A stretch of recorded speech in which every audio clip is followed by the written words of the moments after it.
আসসালামু আলাইকুম। সবাইকে স্বাগত জানাচ্ছি আমার দেশ লিড নিউজে। সঙ্গে আছি আমি তামান্না মিনহাজ। আমাদের আজকের লিড নিউজের শিরোনাম, উপাচার্যের সহায়তায় গুম, জঙ্গি নাটকে গ্রেপ্তার। নিউজটি লিখেছেন আবু সুফিয়ান। চলুন দর্শক জেনে নেওয়া যাক লিড নিউজটির বিস্তারিত। খুলনা বিশ্ববিদ্যালয়ের দুই শিক্ষার্থীকে আইন শৃঙ্খলা রক্ষাকারী বাহিনীর হাতে তুলে দেওয়ার ঘটনায় একটি চাঞ্চল্যকর তদন্ত প্রতিবেদন প্রকাশিত হয়েছে। চলতি বছরের 17 মার্চ প্রকাশিত প্রতিবেদনে বিশ্ববিদ্যালয় প্রশাসনের বিভিন্ন স্তরে দায়িত্বরত ব্যক্তিদের ভূমিকা তুলে ধরা হয়। পাশাপাশি উপাচার্য সরাসরি জড়িত থাকার প্রমাণ মিলেছে। আইন শৃঙ্খলা রক্ষাকারী বাহিনীর অভিযান ও গ্রেপ্তার পূর্ব পরিকল্পিত ছিল বলেও তদন্ত প্রতিবেদনে উঠে এসেছে। প্রতিবেদনে শিক্ষার্থীদের হঠাৎ অন্তর্ধান, আইন শৃঙ্খলা বাহিনীর নীরবতা ও পরবর্তী সময়ে তাদের বিরুদ্ধে করা মামলাগুলোর যৌক্তিকতা নিয়ে প্রশ্ন তোলা হয়েছে। তদন্ত কমিটিতে ছিলেন বিশ্ববিদ্যালয়ের ভারপ্রাপ্ত রেজিস্ট্রার অধ্যাপক ডক্টর এস.এম. মাহবুবুর রহমান, বিশ্ববিদ্যালয়টির শিক্ষক ডক্টর শেখ মোহাম্মদ মুরসালিন মামুন, অধ্যাপক ডক্টর মোহাম্মদ শফিকুল ইসলাম, অধ্যাপক শরীফ মোহাম্মদ খান, অধ্যাপক ডক্টর আব্দুল্লাহ হারুন চৌধুরী এবং অধ্যাপক ডক্টর মোহাম্মদ নাজমুস সাদাত। তদন্ত প্রতিবেদনে বলা হয়, হিউম্যান রিসোর্স ম্যানেজমেন্ট ডিসিপ্লিনের শিক্ষার্থী নূর মোহাম্মদ অনিক ও পরিসংখ্যান ডিসিপ্লিনের শিক্ষার্থী মোহাম্মদ মুজাহিদুল ইসলাম 2020 সালের 8 জানুয়ারি বিশ্ববিদ্যালয় সংলগ্ন এলাকা থেকে নিখোঁজ হন। এরপর 25 জানুয়ারি পর্যন্ত তাদের গুম করে রাখা হয়। দুই শিক্ষার্থী বিশ্ববিদ্যালয় যথাক্রমে শেখ মুজিবুর রহমান হল ও খান বাহাদুর আহসানুল্লাহ হলের আবাসিক ছাত্র ছিলেন। সে সময় তারা হলে অবস্থান করছিলেন, কিন্তু তাদের নিখোঁজ হওয়ার 17 দিন পর গল্লামারীর হাসনাহেনা নামক বাড়ি থেকে আটক দেখানো হয়, যা তদন্ত কমিটি সন্দেহজনক বলে অভিহিত করেছে। প্রতিবেদন অনুযায়ী সাবেক উপাচার্য অধ্যাপক ডক্টর মোহাম্মদ ফাইকুজ্জামান সরাসরি এই ঘটনার বিষয়ে অবহিত ছিলেন এবং সাবেক প্রভোস্ট ডক্টর মোহাম্মদ শামীম আক্তার ও তৎকালীন কেয়ারটেকার শেখ এনামুল কবির এই দুজনের সহায়তায় অনিককে হল থেকে বাইরে নিয়ে গিয়ে গুম করা হয়। খুলনা বিশ্ববিদ্যালয়ের সাবেক উপাচার্য ও গুমে জড়িত অধ্যাপক ডক্টর মোহাম্মদ ফাইকুজ্জামান ও তৎকালীন কেয়ারটেকার শেখ এনামুল কবির পলাতক রয়েছেন। প্রতিবেদনে তদন্ত কমিটি সুপারিশ করেছে এই ঘটনায় জড়িত বিশ্ববিদ্যালয় প্রশাসনের সদস্যদের বিরুদ্ধে প্রশাসনিক ব্যবস্থা এবং নিরপেক্ষ বিচারিক তদন্ত। রিপোর্টে এটি গণতন্ত্র ও মানবাধিকারের চরম লঙ্ঘন বলে অভিহিত করা হয়। এই প্রতিবেদনের ভিত্তিতে মানবাধিকার সংগঠনগুলো ইতোমধ্যেই উদ্বেগ প্রকাশ করে এবং সরকারের কাছে জবাবদিহি দাবি করেছে। তৎকালীন ছাত্র বিষয়ক পরিচালক অধ্যাপক শরীফ হাসান লিমনও ঘটনাটি সম্পর্কে অবহিত ছিলেন বলে প্রতিবেদন বলছে, যদিও তিনি নিজের বক্তব্যে উপস্থিত না থাকার দাবি করেছেন।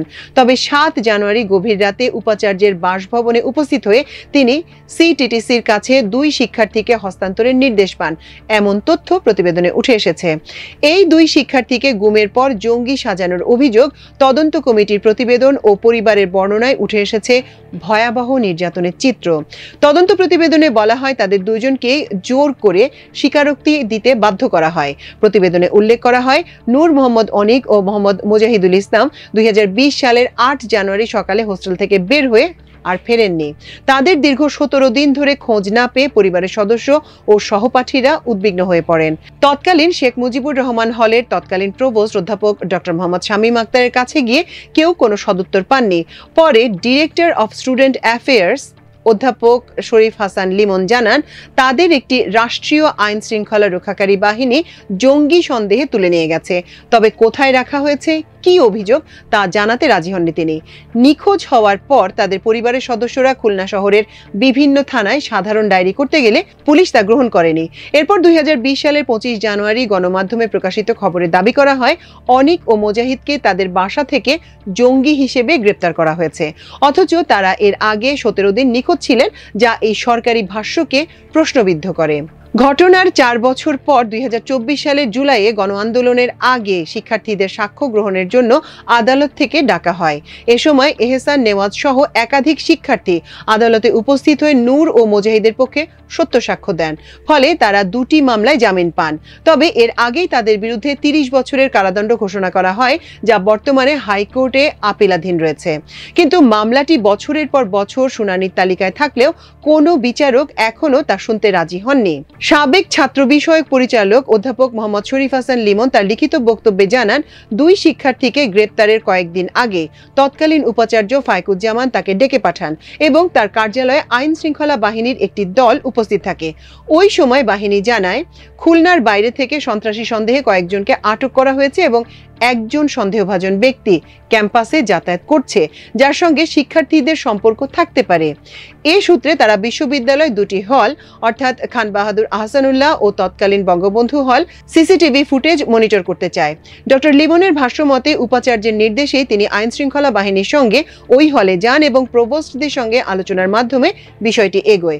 খান বাহাদুর আহসানুল্লাহ হলের প্রভোস্ট ডক্টর আবু শামীম আরিফ শুরুতে মৌখিক অনুমতিতে রাজি না হয়ে লিখিত অনুমতি দাবি করেন এবং উপাচার্যের সঙ্গে সরাসরি কথা বলে সিদ্ধান্ত নেন। পরে ক্যাম্পাসে পুলিশ প্রবেশ এবং নজরদারির বিষয়টি বাস্তবায়ন করা হয়। 2020 সালের 8 জানুয়ারি রাতে 12:30 থেকে 1টার মধ্যে ডক্টর ফাইকুজ্জামান নিজ বাসভবনে জরুরি বৈঠক ডেকে পাঠান অধ্যাপক লিমনকে। সেখানে আগে থেকেই উপস্থিত ছিলেন বঙ্গবন্ধু হলের প্রভোস্ট ডক্টর শামীম আক্তার এবং আইন শৃঙ্খলা রক্ষাকারী বাহিনীর সদস্যরা। সেখানে বাহিনীর এক সদস্য খুলনায় 2টি বোমা হামলার তদন্তের কথা জানিয়ে বলেন, 2 শিক্ষার্থী সন্দেহভাজন এবং তাদের এখনই আটক করতে হবে। ডক্টর লিমন তখন ওয়ারেন্ট চেয়ে জানতে চান, শিক্ষার্থীদের বিরুদ্ধে কি যথাযথ প্রক্রিয়া অনুসরণ করা হয়েছে। তিনি বলেন, ওয়ারেন্ট না থাকলে আমরা কাউকে দিতে পারি না। উত্তরে বাহিনী সদস্য ক্ষুব্ধ হয়ে বলেন, আপনারা দেশদ্রোহিতা করছেন। উত্তপ্ত পরিবেশে উপাচার্য পরিস্থিতি শান্ত করার চেষ্টা করেন এবং জানান, আমরা ওয়ারেন্ট ছাড়া দিব না। কিন্তু পরদিন সকালে জানা যায় শিক্ষার্থীরা নিখোঁজ এবং পরে স্পষ্ট হয় যে তারা আইন শৃঙ্খলা বাহিনীর হেফাজতে রয়েছে। তুলে নেয়ার 2 সপ্তাহ পর শিক্ষার্থীদের আনুষ্ঠানিকভাবে গ্রেপ্তার দেখানো হয়। এই সময়ের মধ্যে তাদের পরিবারের সদস্যরা বিশ্ববিদ্যালয়ে এলে ডক্টর লিমন যতটুকু জানেন তা জানান। শিক্ষার্থীদের রুমমেটরা ক্যাম্পাসে তল্লাশির কথা জানান। এর কিছুদিন পর আবার ল্যাপটপ জব্দ করতে আসে আইন শৃঙ্খলা বাহিনী, যেখানে এক প্রভোস্ট দায়িত্ব নিতে অস্বীকৃতি জানান এবং ডক্টর লিমনকে দায়িত্ব নিতে বলেন, যা তিনি প্রত্যাখ্যান করেন। তদন্ত কমিটি মনে করে পুরো ঘটনাটি একটি সুপরিকল্পিত অভিযানের অংশ ছিল।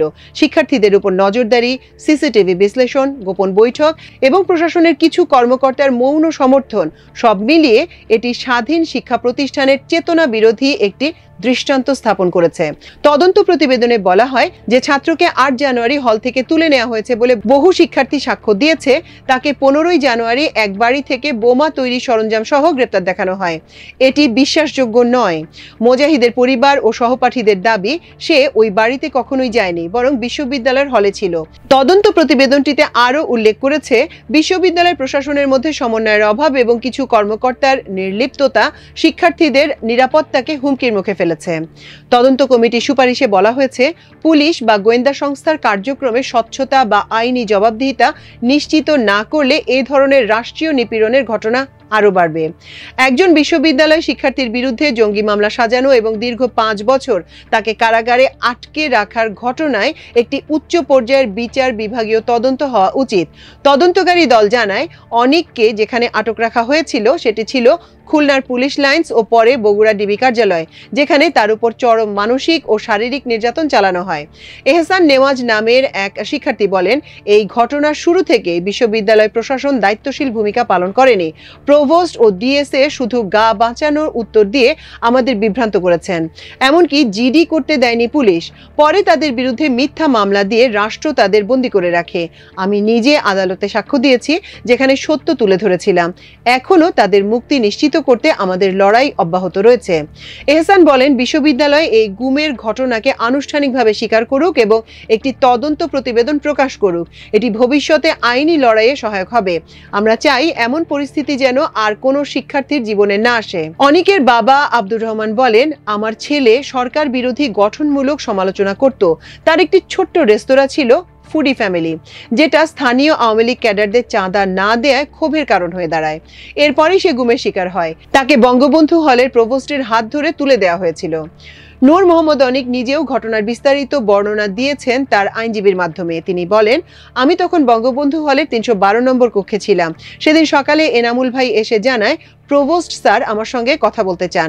বাইরে এসে দেখি স্যার নিজে দাঁড়িয়ে আছেন। তিনি গল্প করতে করতে গল্লামারি এলাকায় সাতক্ষীরা ঘোষ ডেইরির সামনে নিয়ে যায়। সেখানে সাদা পোশাকে পুলিশ আগে থেকে অপেক্ষা করছিল। সেখান থেকেই তারা আমাকে ধরে নিয়ে যায়। অনিক বলেন, আমার চোখ বেঁধে সারাদিন ধরে বিভিন্ন স্থানে ঘোরানো হয়। ফেসবুকে সরকার বিরোধী পোস্ট, কোটা সংস্কার আন্দোলন, নিরাপদ সড়ক চাই আন্দোলন ইত্যাদি নিয়ে আমাকে প্রশ্ন করা হয়। পেটের মধ্যে পিস্তল ঠেকিয়ে ভয় দেখানো হয়, মুখ ও গোপনাঙ্গে আঘাত করা হয়। অনিকের ভাষ্যমতে তাকে খুলনা পুলিশ লাইন্সে নিয়ে যাওয়া হয় এবং পরে বগুড়া ডিবি অফিসে নিয়ে গিয়ে 17 দিন আটকে রাখা হয়। সেখানেও তার উপর লাগাতার নির্যাতন চালানো হয়। অনিক বলেন, আমি কোনো রাজনৈতিক দলের সঙ্গে জড়িত ছিলাম না। আমি একজন সচেতন ছাত্র হিসেবে সরকারের সমালোচনা করতাম। আমার মতের জন্য আমার জীবন ও শিক্ষা প্রায় ধ্বংস হয়ে গেছে। আমাকে 7টি মামলায় আসামি করা হয়েছে, যুবলীগ নেতার উপর হামলা, বিস্ফোরক, সন্ত্রাস বিরোধী আইনে মামলা ইত্যাদি। বগুড়ার এএসপি, পরবর্তীতে সিরাজগঞ্জের এসপি, বর্তমানে বরিশাল রেঞ্জে সংযুক্ত আরিফুর রহমান মণ্ডল তখন বলেছিলেন, তোর সহপাঠীরা আন্দোলন না করলে তুই গুম থেকেই বেরোতে পারতি না। ভুক্তভোগী শিক্ষার্থী মুজাহিদুল ইসলামের বাবা মোহাম্মদ রেজাউল করিম, তিনি নিজেকে বাংলাদেশ জামায়াত ইসলামীর সমর্থক হিসেবে পরিচয় দিয়েছেন। তিনি বলেন, আমার ছেলে ছাত্র শিবির করত, সামাজিক যোগাযোগ মাধ্যমে হাসিনা সরকারের দুর্নীতি ও স্বৈরতান্ত্রিকতা নিয়ে লেখালেখি করত। সে একটা ছোট রেস্তোরাঁ চালাতো। স্থানীয় আওয়ামী ক্যাডারদের সঙ্গে চাঁদা নিয়ে দ্বন্দ্ব হয়, এর ফলে পুলিশ তাকে গুম করে।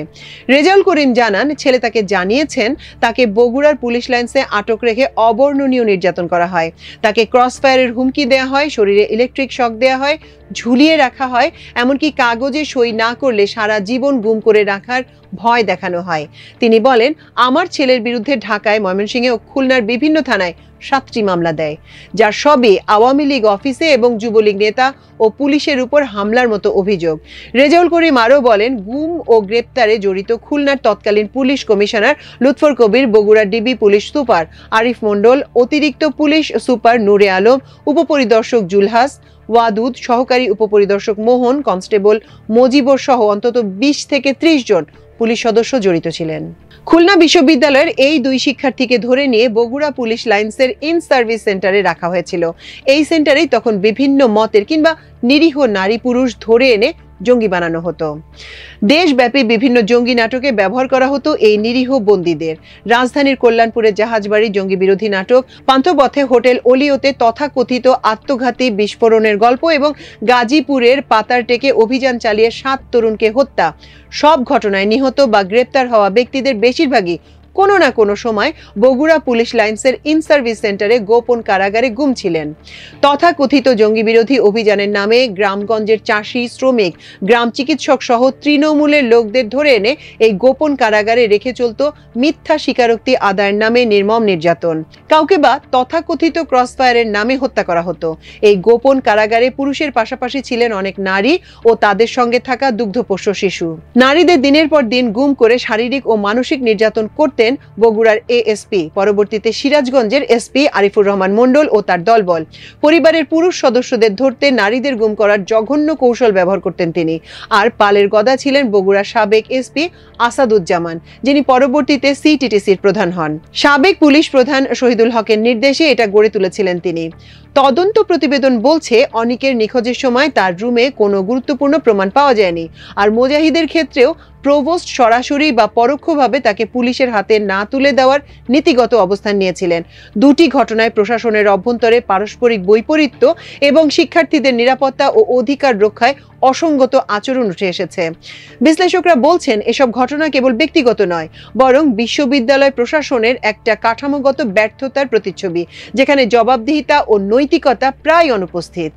এই ঘটনা শুধু একজন ছাত্রের জীবনের করুণ অধ্যায় নয়, বরং রাষ্ট্রীয় ক্ষমতার অপব্যবহার, পুলিশি জবাবদিহির অভাব ও বিশ্ববিদ্যালয় প্রশাসনের নির্লিপ্ততার একটি ভয়াবহ উদাহরণ।